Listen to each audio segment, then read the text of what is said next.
Otep, cher Camille, je vais parler avec vous aujourd'hui de l'inceste. Alors, l'inceste, c'est pas une pratique qui existe très récemment. C'est une pratique qui existe depuis très très longtemps. Et on voit même des personnages dans la Bible qui ont connu l'inceste. Une fois que le monde a été, entre guillemets, détruit par le déluge, donc les survivants sortant de la même famille ont eu à, voilà, à s'accouper entre eux. Ce qui est raconté. Voilà. Si on va vous dire Ève et Adam, voilà, c'était les deux habitants de la terre et après ils ont fait ramper toute la terre. Voilà, ça veut dire que frères et sœurs faisaient les enfants, n'est-ce pas? Bref. Ce qu'on va dire ici, c'est que il n'y a rien ni personne pour vérifier ces dires-là, voilà, qui sont dans la Bible, avec Noé et ces dires avec Ève et Adam. Voilà, nous sommes une génération où on doit être un peu plus pragmatique et on doit voir les choses de façon plus logique. Alors, vous avez dans l'Égypte antique aussi des cas d'inceste qui ont été connus, mais l'inceste a été un peu plus mis en lumière, a été beaucoup plus appliqué entre le 17e et le 18e, entre le 17e et 18e dynastie. Voilà, donc à cette période-là. La célèbre reine Cléopâtre était également issue d'une relation d'inceste, donc entre frères et sœurs. Elle était en même temps la nièce et la sœur de son époux. Chez les Anglais aussi, ainsi que dans d'autres royaumes, ils parlaient souvent de pur sang. Donc le frère et la sœur faisaient un enfant, pour être sûr que c'est vraiment l'enfant de la lignée. Cependant,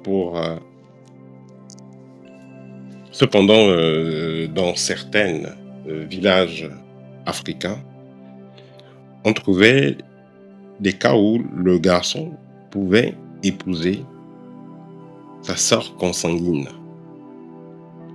Voilà, la sœur consanguine.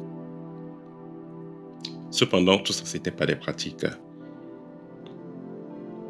qui étaient, qu'on va taxer dogmatiques. Vous savez, chaque période a ses défis. À chaque période, il y a de nouvelles consciences qui viennent adaptées aux challenges à venir. De nos jours, vous allez donc trouver des personnes qui font partie de certaines loges qui vont s'appuyer sur ces parties-là pour vous dire que l'inceste est quelque chose de normal. Parce qu'ils vont dire d'ailleurs, il y a des gens qui étaient aimés par Dieu qui ont commis l'inceste. Il y a des pharaons qui étaient très connus qui ont commis l'inceste. Donc, pourquoi pas eux? Certains gens vous diront que, bon, voilà, si on va se baser sur la réincarnation, ils vont vous dire que, bon, parmi les filles-là, il y a une qui devait être l'une de ces femmes dans le passé, dans une précédente réincarnation. Donc, s'il couche avec elle, ce n'est que normal. Ça va faire en sorte qu'il se reconnecte à ses vies passées. Ce que disent certains gens qui sont dans certaines loges. Ce qui également est faux. L'inceste, selon mon point de vue, ça révèle de la faiblesse. Si je parle d'un homme qui couche avec ses propres filles, ça c'est de la faiblesse, je vais dire même la faiblesse suprême. Parce qu'un homme, normalement, peut avoir plusieurs femmes, mais pourvu que ce ne soit pas ses enfants. Vous allez coucher avec votre fille, avec vos filles, vous allez les faire des enfants.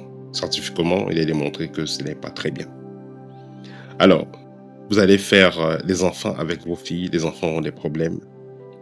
Après, vous allez mourir. Qui va s'occuper de ces enfants-là? Qui va oser épouser ces filles-là?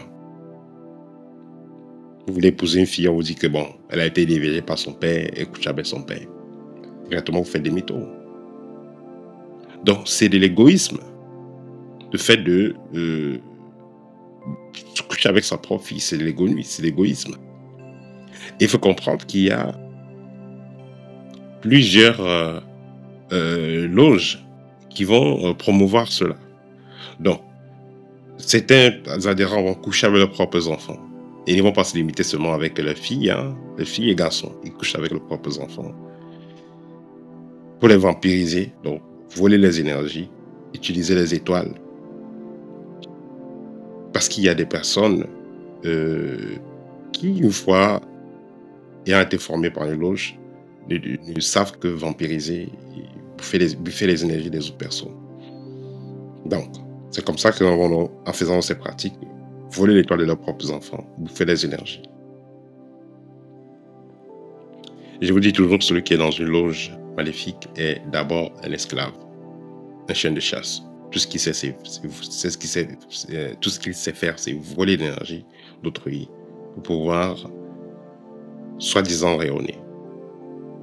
Un rayonnement qui ne dure jamais, d'ailleurs. Alors, il faut noter que les pratiques de l'inceste, ces pratiques-là, ont également des conséquences graves sur la vie de l'enfant. Un parent qui couche avec ses propres enfants. Vous avez déjà les cas de phobie qui seront manifestés. Il y a des cas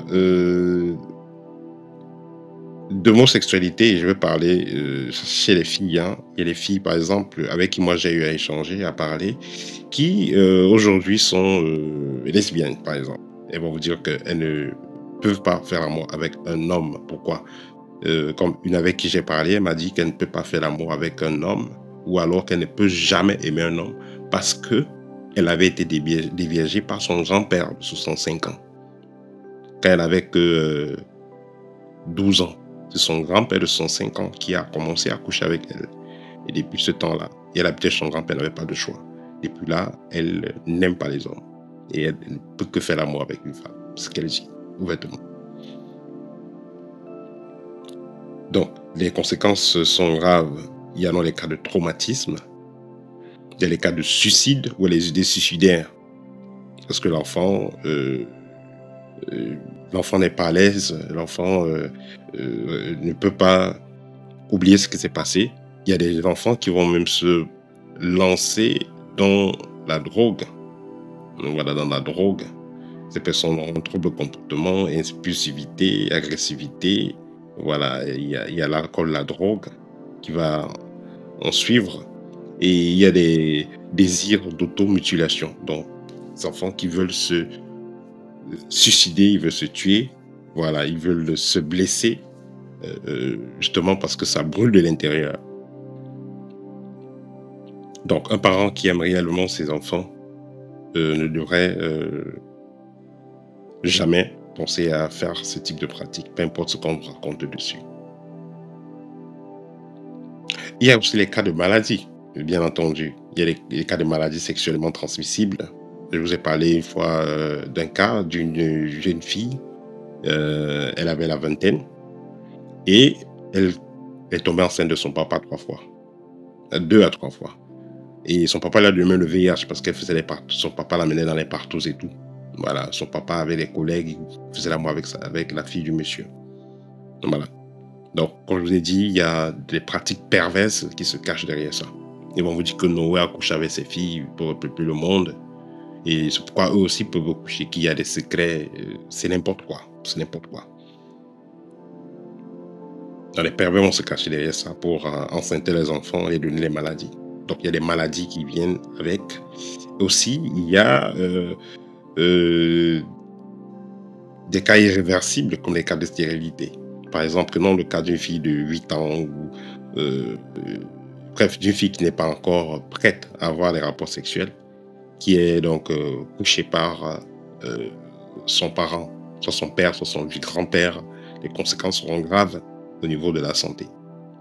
Voilà, elle peut être vraiment perforée et ça fait en sorte qu'elle ne puisse plus jamais accoucher. Il y a des cas comme ça. Et il y a aussi un cas que les gens négligent souvent, c'est l'inceste aussi spirituel. C'est-à-dire que le parent qui est dans la loge, ne pouvant donc pas coucher avec ses enfants physiquement, face à face, il va coucher avec ses enfants spirituellement. C'est-à-dire que l'enfant dort, l'enfant les couche de tout le temps. C'est parce que c'est le parent lui-même qui vient coucher avec ses propres enfants. C'est pourquoi on vous déconseille toujours d'entrer dans des loges, parce que ces loges-là, ou des mouvements de sorcellerie, ils considèrent les autres personnes comme du bétail. C'est eux seuls qui sont les seuls vrais êtres humains. Ils se disent être des élus et les autres, c'est du bétail. Donc, vous devez très faire attention par rapport au mouvement dans lesquels vous entrez, par rapport aux pratiques que vous acceptez. Et pensez qu'il y aura des conséquences, que ce soit sur vous et sur votre entourage, et même dans vos prochaines réincarnations. Voilà, c'était le petit partage que je voulais faire avec vous. N'hésitez pas à me contacter si vous avez besoin d'une consultation ou l'un de mes livres, guide pratique, art erroné. Partagez la vidéo, ça va faire grandir la chaîne. Au thème.